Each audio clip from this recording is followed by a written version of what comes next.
Olá pessoal, tudo bem? Tudo jóia com vocês? Espero que esteja tudo indo legal na medida do possível. Vamos então para mais uma aula. Agora nós já estamos aqui adentrando, né? Não podemos perder tempo. Na nossa apostila Faraday 2, o nosso conteúdo vai ser o conteúdo do romantismo. Esse assunto do romantismo é muito importante, eu sempre frisei isso para vocês durante todo o nosso primeiro, nosso segundo ano, nosso agora no terceiro ano.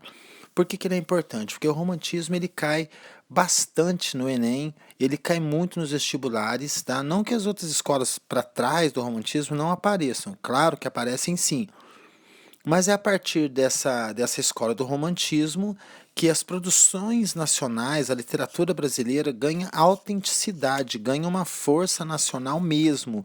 Então é muito importante que a gente domine esse conteúdo, tá? E todos os seus desdobramentos, a poesia nacional, a prosa, né? Vai entrar agora, a grande novidade será a prosa romântica. Até então, a maioria dos nossos livros, das nossas obras, da nossa matéria tem sido em cima de poesia, então agora nós vamos também tratar da prosa. Mas antes, é claro, nós vamos ver a estética romântica no seu sentido geral, no seu sentido globalizado. Quais são as características, qual o período, o que está acontecendo com a sociedade, com o homem, com o mundo, para que ele tome essa postura que vai culminar na criação do nosso romantismo. A primeira coisa que eu já falo para vocês antes de acessar qualquer material é que vocês tenham em mente que o romantismo ele é, acima de qualquer coisa, ele é um estado de espírito. Normalmente a gente já liga romantismo com aquela pessoa mais melada, aquelas atitudes mais blasés, aquelas atitudes mais romantiquinhas. Então vamos tirar isso da cabeça, que o romantismo ele é bem mais complexo e completo do que isso. Evidentemente vai entrar muito sentimentalismo dentro do romantismo, tá? Os sentimentos vão estar bem aflorados, a gente vai perceber isso, mas não é apenas isso, tá bom?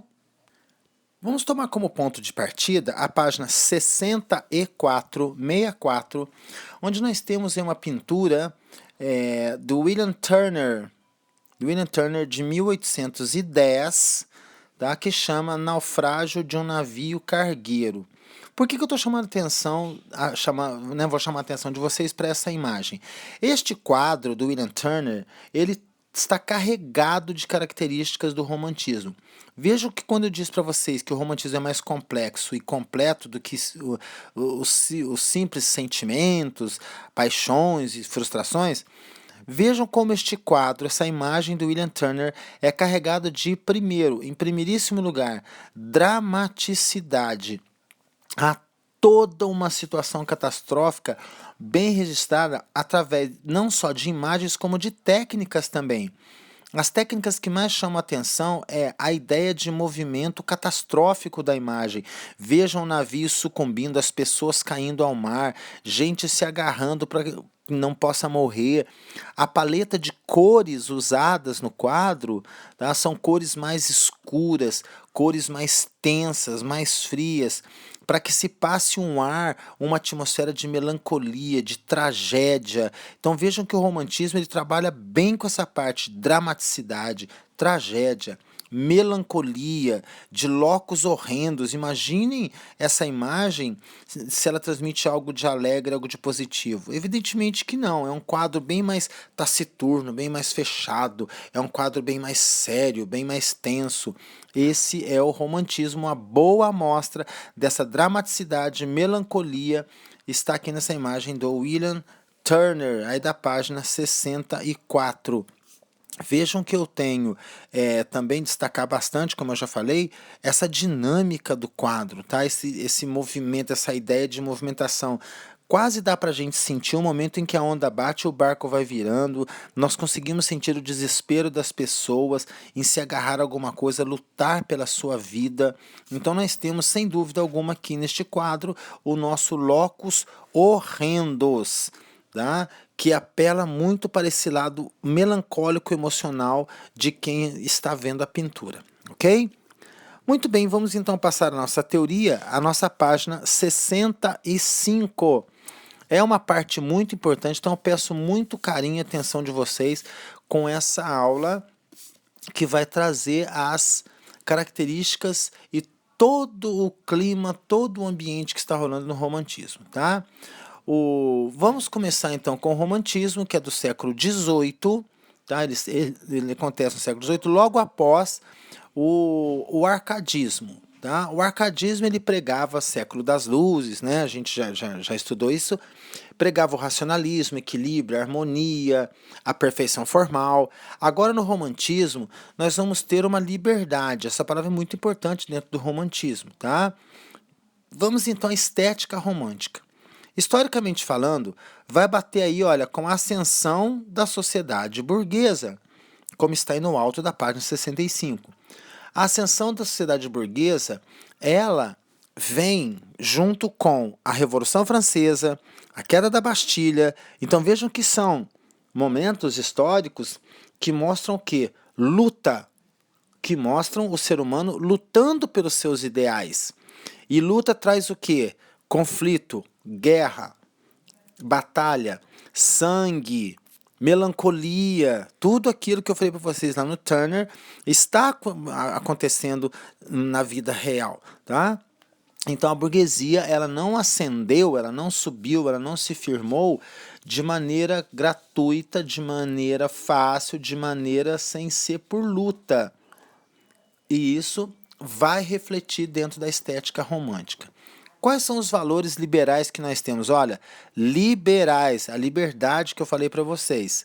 No plano filosófico, é muito importante nós já destacarmos esse individualismo.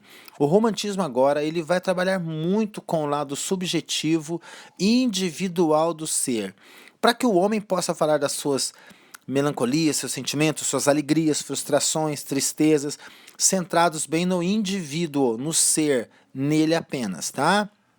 No plano político aí, nós tivemos o constitucionalismo, Deus do céu, a tripartição dos poderes, o voto e tudo mais. E as leis de mercado no plano econômico. Claro que são pontos que em história vocês vão dissecar muito melhor do que agora, tá? Nós vamos nos concentrar na nossa teoria literária. Os valores estéticos agora, então, são as chamadas características. Tem muita coisa que eu quero que vocês anotem, muita coisa mesmo, tá? Então vamos lá. Primeiro, já falamos, é o individualismo. O individualismo. Ele se divide basicamente em sentimentalismo, vamos grifar, tá? Sentimentalismo e o egocentrismo. O individualismo é a valorização das coisas do ser, da própria pessoa, do indivíduo. Então não existe mais essa ideia de universalismo, uma coisa comum a todo mundo. Por quê? Cada indivíduo tem a sua particularidade, tem o seu jeito de ser, os seus sentimentos e tudo mais. Então isso agora é muito valorizado dentro do romantismo. E o sentimentalismo, por quê? Porque esse egocentrismo, cada ser, ele tem o seu sentimento próprio diante de cada situação que a vida apresenta para ele. Como é hoje em dia. Tá? Quando se fala que a pessoa você é muito romântico, é o jeito que ele encara tal situação. E em qualquer campo que estou falando, não só na relação homem e mulher.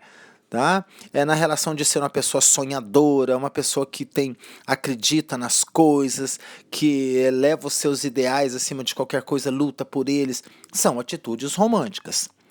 Na outra coluna em cima, nós temos o nacionalismo.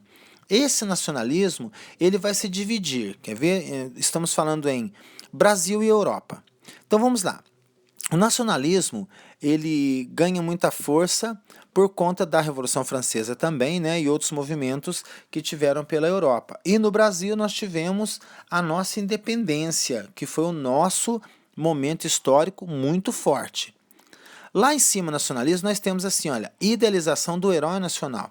Claro que ao louvar a pátria, o nacionalismo é muito forte dentro do romantismo. Ao louvar a minha pátria, nós temos que criar um herói que represente toda a força, toda a glória que essa pátria tem, que esse país tem. Então há a criação e idealização do nosso herói nacional. Na Europa, nós temos o cavaleiro medieval. Na literatura portuguesa, nós encontramos várias obras que trazem destaque o cavaleiro medieval como grande herói da Europa. No Brasil, nós não tivemos essa época medieval. Então, qual vai ser o nosso grande herói nacional? Guardem desde já que vai ser o índio. No caso, é o chamado ameríndio. O que vem a ser esse ameríndio, que é o nosso índio nacional, nosso herói nacional, índio? É um índio idealizado, tá? Não é um índio que pertence à realidade. É um índio que é inteligente, que é bravo, que é bem cultural, é um índio articulado, é um índio maravilhosamente lindo, é uma índia linda, com um corpo perfeito, um rosto perfeito, totalmente idealizado. Nós temos também nacionalismo a cor local. No caso do Brasil, nós vamos ver que aparece bastante aqui a natureza. A natureza não é só um pano de fundo agora, não é só uma simples paisagem. Ela vai ter uma força muito forte dentro do desenrolar da minha história, dos meus personagens. E aí embaixo, medievalismo e indianismo, acho que vocês já entenderam. O herói nacional europeu é o cavaleiro medieval e o herói nacional brasileiro é o índio. A liberdade, que é o próximo item, a rebeldia contra as regras clássicas e engajamento social, é muito forte porque o romântico precisa expressar os seus sentimentos. Ele tem que colocar aquilo que ele sente para fora, o seu individualismo, dentro dos seus poemas, das suas produções. Para isso, o que ele faz? Ele precisa usar essa liberdade de poder falar sobre o que ele sente, de não seguir regras que o prendem. Ele não quer se sentir preso, ele quer se sentir solto para que ele possa falar, expor aquilo tudo que ele está sentindo. Já na próxima bolinha aí, nós temos o fortalecimento dos gêneros da prosa, como eu disse para vocês. Então nós temos agora o romance e o conto aparecendo na literatura. Então vocês vão ver que é a partir do romantismo que começam a aparecer os livros, tá? As histórias, as narrativas com muita força. No romantismo, tá? Nós vamos destacar aqui no Brasil, então atenção para vocês anotarem. As características de um romance em prosa do romantismo. Vamos às características muito importantes que vocês devem guardar, tem que guardar. Então, por favor, anotem aí do lado, eu vou dar um tempo bacana para vocês se ajeitarem, tá? Podem parando o vídeo, pegar o seu caderno, ou anotar aí na apostila mesmo. As características de um romance romântico.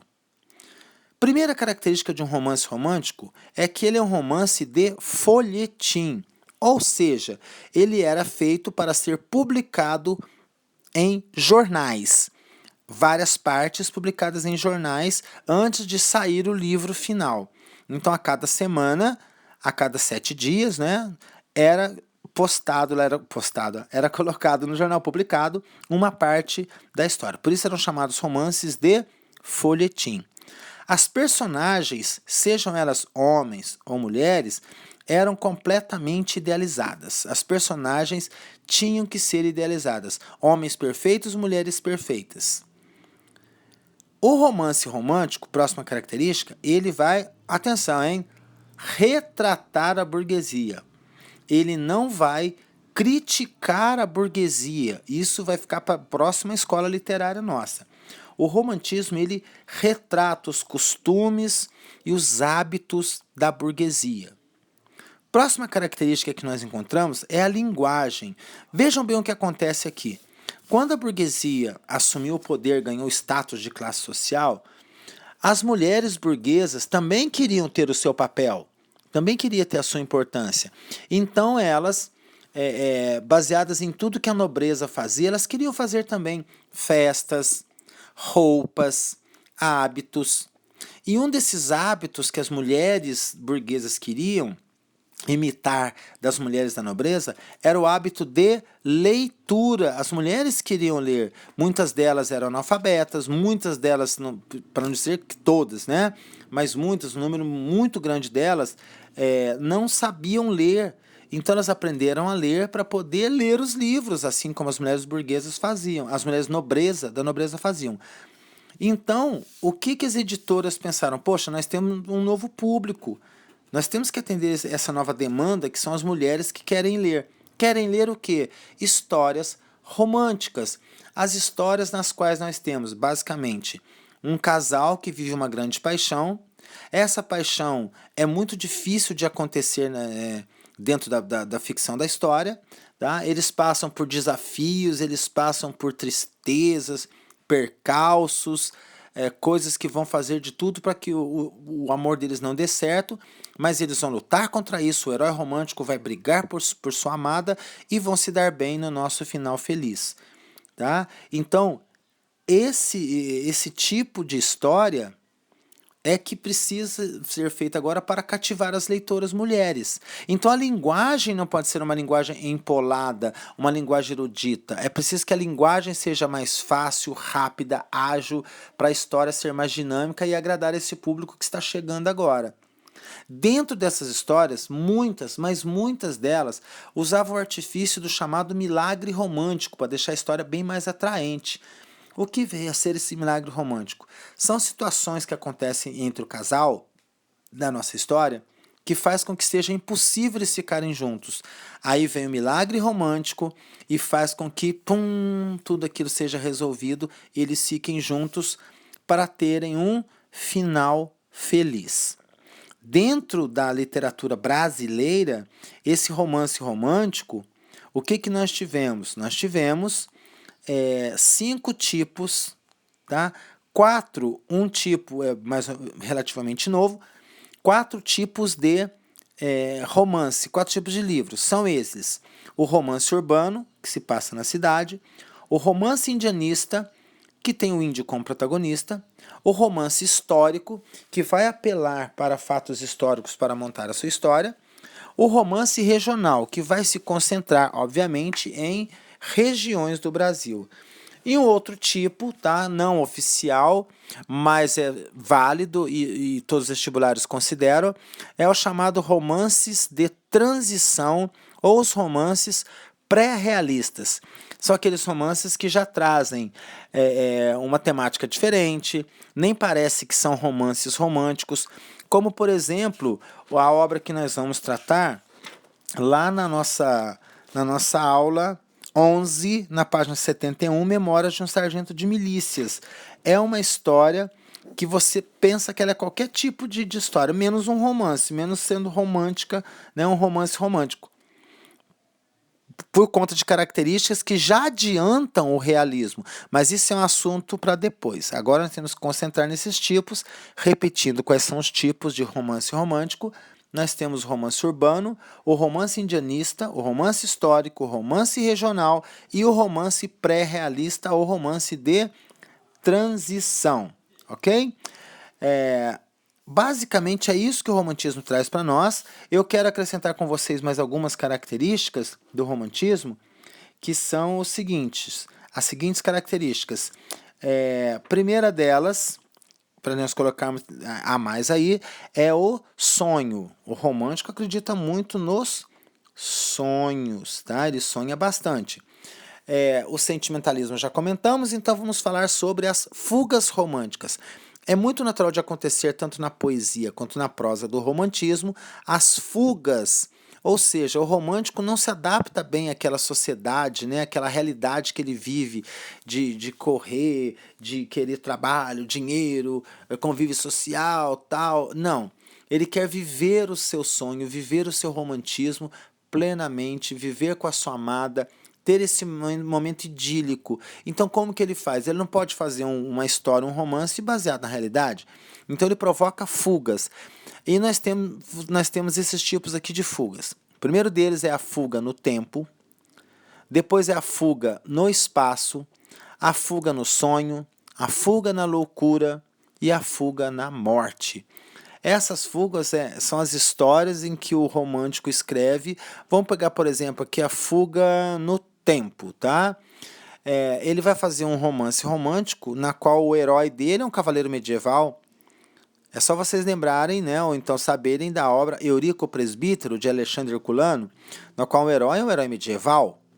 Esse herói está lá na época medieval e nós estamos no romantismo no século XVIII.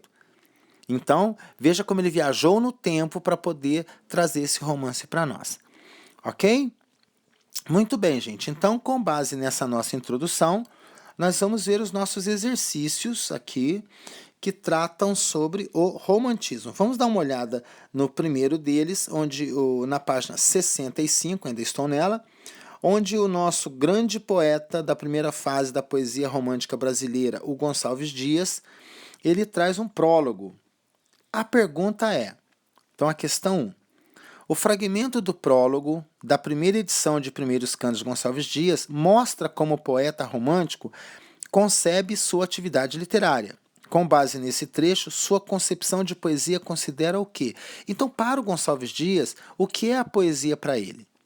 Então, vamos ler o trecho que é assim, olha.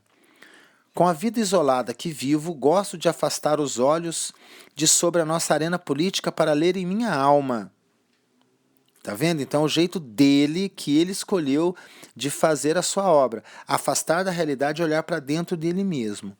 Reduzindo a linguagem harmoniosa e cadente, o pensamento que me vem de improviso e as ideias que em mim desperta a vista de uma paisagem ou do oceano. Então imagina ele sentado querendo escrever, ele fecha os olhos e busca a inspiração dentro dele mesmo. Ele imagina o mundo de acordo com esse fechar de olhos que ele dá.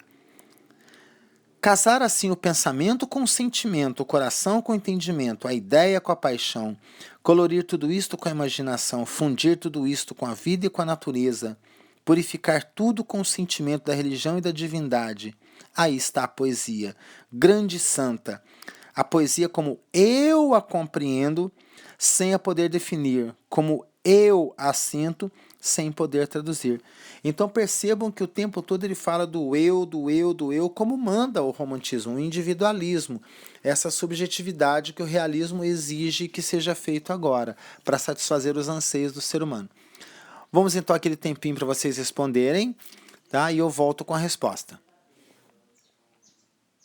Muito bem, então, observando todas as 5 possibilidades que nós temos aí, dá para a gente perceber que a resposta é a letra D, tá? A subjetividade como base para a representação poética do mundo. Subjetividade é uma coisa própria da pessoa, do eu, do indivíduo, então é a maneira que ele vai representar poeticamente o mundo. Por isso que a nossa resposta é a letra D, ok?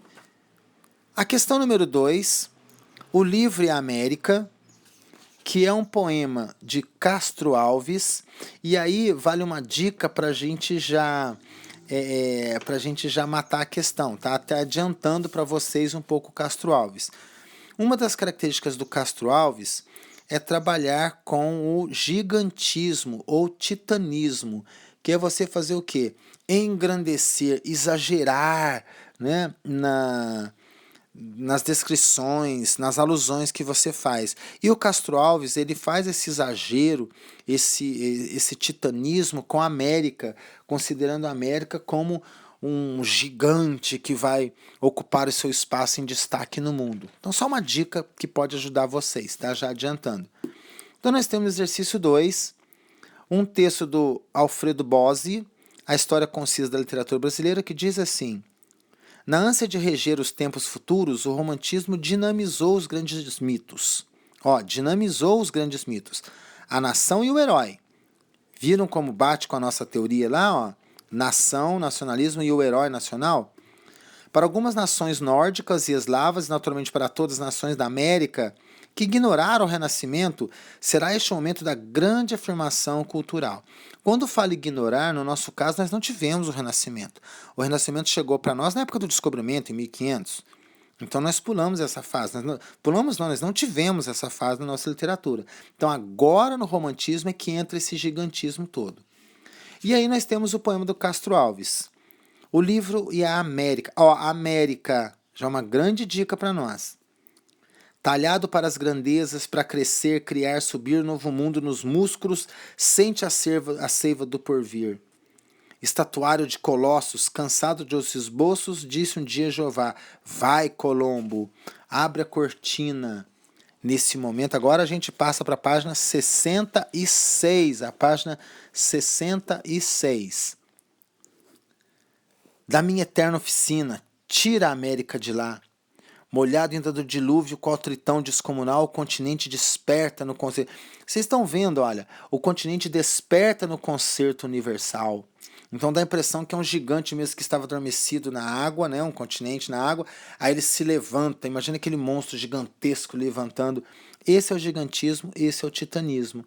Então, já dá para a gente responder o exercício que diz assim: a maneira como o poema concretiza as intenções românticas está relacionada a qual letra? Aquele tempinho para vocês resolverem e voltamos com a resposta. Vamos lá? Muito bem. Já deu para a gente ver que a letra A está recheada de dicas que fazem com que ela seja a resposta. A alegorização do nascimento da América. A América não nasceu assim, um gigante levantando a água, então é uma alegoria.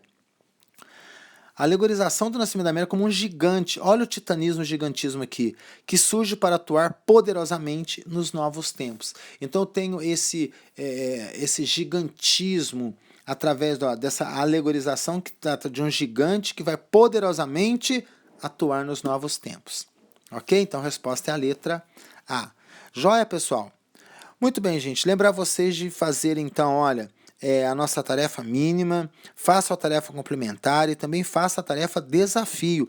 Muito importante a gente não deixar de praticar esses exercícios e nos concentrarmos, porque a nossa próxima aula, a aula 10, já vamos afunilar para a poesia romântica brasileira, mas esses conceitos iniciais estarão em todo o romantismo. É importante vocês guardarem bem essa aula, ok? Qualquer dúvida, estou à disposição de vocês. Podem mandar qualquer pergunta aí para o grupo ou no PV, que a gente vai tirando as dúvidas, ok, pessoal? Um grande beijo, um grande abraço e a gente se vê na próxima aula. Tchau, tchau!